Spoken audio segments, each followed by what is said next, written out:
ఎలుకల బాధకు ఇల్లు గాలబెట్టుకున్నట్టు అనే సాత్రం ఉన్న తెలుసు కదిగా నిజానికి ఎలుకలు ఉన్నాయని ఇల్లు ఎవ్వరు గాలబెట్టుకోరు కదా వల్ల కానీ ఒక ఆడ ఎలుక చేయబట్టే ఇల్లు గాలిపోయింది అగో అట్లెట్లంటారా చూసిరా పోరి మీరే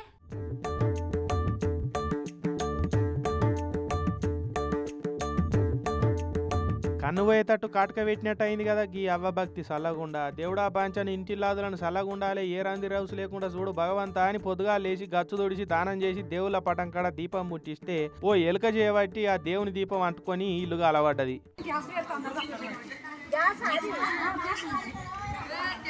హనుమకొండ జిల్లా శిల్పూరు మండలం కిష్టాజిగూడెం కాడుండే చంద్రవ్వ నిత్యం దేవునికి పొద్దుగా లేచి దీపం పెడుతుందట. అయితే ఎప్పటోలుగానే దీపం పెట్టిందట. పెంకుటిల్లు అయ్యే వరకు ఎలుకలు బాగానే ఉన్నాయి.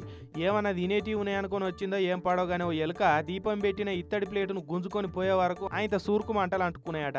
ఇక పెంకుటిల్లు అయిపోయా దూలాలు వాసాలు పరాటతో సహా అంత చెక్కదేనే జప్పన మంటలు అంటుకున్నాయి. ఇల్లంతగా అలవాడది.